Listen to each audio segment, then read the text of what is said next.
సిద్ధేశ్వరం అలుగు barrage proposal ఏదైతే ఉందో శ్రీశైలం రిజర్వాయర్ డ్యామ్ కు 90 కిలోమీటర్ల ఎగువన కృష్ణా నది పైన ఈ ప్రపోజల్ అధ్యక్ష. అయితే ఏదైతే ఈ ప్రపోజల్ ఈ రోజనే కాదు, ఆ రోజు 2011 సంవత్సరంలో కూడా ఈ ప్రపోజల్ తీసుకురాగా ఆ రోజు ఉన్నటువంటి ప్రభుత్వం 26/6/2013 సంవత్సరంలో ఆల్రెడీ 21320 ఒక మెమో కూడా ఆనాటి ప్రభుత్వం ఇచ్చింది అధ్యక్ష. ఆ మెమోలో చాలా క్లియర్గా ఏదైతే కర్నూలు జిల్లా నందికొట్కూరు తాలూకాలో కృష్ణా నది మీద సిద్ధేశ్వరం అలుగు నిర్మాణం అవసరం లేదు, ఎందుకంటే ఈ రిజర్వాయర్ 4 షోలో భాగంగా మరొక డ్యామ్ నిర్మాణం వల్ల అదనపు నీటిని నిల్వ చేయడం జరగదు.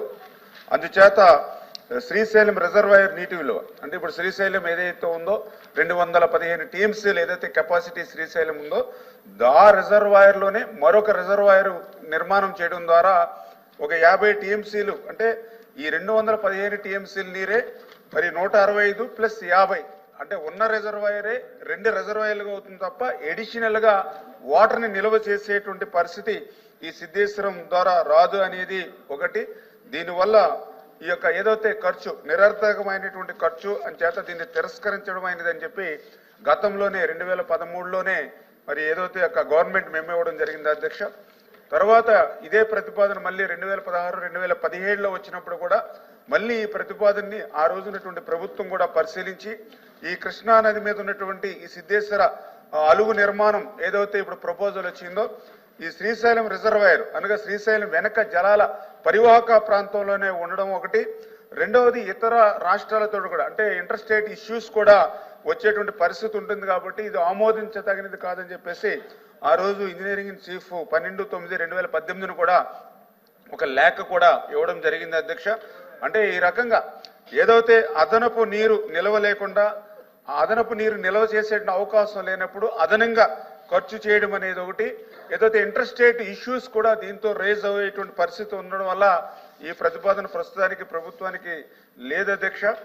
అదేవిధంగా ఏదైతే గౌరవ సభ్యులు ఇచ్చినటువంటి అభిప్రాయాలను కూడా దృష్టిలో పెట్టుకుని భవిష్యత్తులో ఏదైనా దీన్ని ఇంకా మార్పులు చేసేటువంటి పరిస్థితిని దృష్టిలో పెట్టుకుంటామని చెప్పి మీ ద్వారా మరి తెలియజేసుకుంటూ, అదేవిధంగా ఏదైతే కృష్ణా నది మీద మహబూబ్ నగర్ మరి ఏదైతే నంద్యాలకు ఇంటర్ కనెక్ట్ చేసేటువంటి బ్రిడ్జ్ ఏదైతే నిర్మాణం ప్రతిపాదన ఏదైనా ఉందా అని చెప్పి గౌరవ సభ్యులు అడగడం జరిగింది అధ్యక్ష.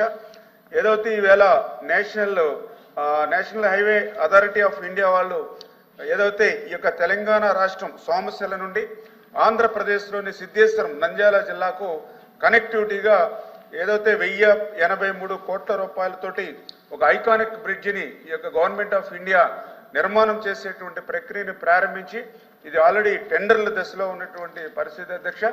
అయితే గౌరవ సభ్యులు ఏదైతే ఈ యొక్క నేషనల్ హైవే ఏదైతే ఇప్పుడు బ్రిడ్జి నిర్మాణం జరుగుతుందో ఆ బ్రిడ్జి బ్యారేజీగా కూడా బ్రిడ్జ్ కమ్ బ్యారేజీగా మారిస్తే బాగుంటుందని ఏదైతే ఆలోచన ఇచ్చారో మరి దీని మీద కూడా ఏదైతే ప్రభుత్వం దృష్టికి తీసుకెళ్ళినప్పుడు ఏదైతే నేషనల్ హైవేస్ అంటే బాగా హెవీ వెహికల్స్ 24/7 వెళ్ళేటువంటి నేషనల్ హైవే బ్రిడ్జి కాబట్టి అది బ్యారేజ్ని దాన్ని కూడా కనెక్ట్ చేస్తే అది కొంత ప్రమాదభరితంగా ఉంటుందనేటువంటిది మరి వాళ్ళ దగ్గర నుంచి వచ్చినటువంటి ఫీడ్బ్యాక్ అధ్యక్ష. ఏదేమైనా గౌరవ సభ్యులు ఏదైతే చెప్పడం జరిగిందో దాన్ని కూడా నోట్ చేసుకుని ఫర్దర్గా దీన్ని ఇంకా ఏమైనా డెవలప్ చేయడానికి ఖచ్చితంగా ఆలోచన చేస్తాం అధ్యక్ష. ఎందుకంటే ఏదైతే రాయలసీమకి సాగునీరు అందించేటువంటి విషయంలో ఈ ఎన్డీఏ ప్రభుత్వం కృతనిశ్చయంతో ఉంది అధ్యక్ష. దానికి ఉదాహరణే మొన్ననే హంద్రీనివా, ఎందుకంటే గత 5 సంవత్సరాల్లో ఒక 5 రూపాయలు కూడా పెట్టినటువంటి స్థితిలో మొన్న గౌరవ ముఖ్యమంత్రి చంద్రబాబు నాయుడు గారు 2500 కోట్ల రూపాయలు హంద్రీనివాకి 5 నెలల్లోనే కేటాయించి ఆ యొక్క రాయలసీమకు సాగునీరు త్రాగునీరు అందించేటువంటి విధానంలో ప్రాధాన్యత కల్పించాలనేటువంటి పరిస్థితి అధ్యక్ష. నేను ఎందుకు చెప్తున్నానంటే గతంలో కూడా నేను చూశాను అధ్యక్ష. నేను కూడా గతంలో 14-19లో నేను కూడా ఎమ్మెల్యేగా ఉన్నా. ఆ రోజు 5 సంవత్సరాల్లో రాయలసీమకు మీకు 7 లక్షల కోట్ల బడ్జెట్ ఉంది అధ్యక్ష. టోటల్ బడ్జెట్ 7 లక్షల కోట్లు ఉంటే అందులో రాయలసీమకు మేము 12,000 కోట్లు పెడితే తర్వాత 12 లక్షల కోట్ల బడ్జెట్ ఉంది అధ్యక్ష. 19-24లో జగన్మోహన్ రెడ్డి గారి ప్రభుత్వంలో బడ్జెట్ పెరిగింది, కానీ 2,000 కోట్లు కూడా ఆ రోజు రాయలసీమకి కేటాయించిన పరిస్థితి అధ్యక్ష.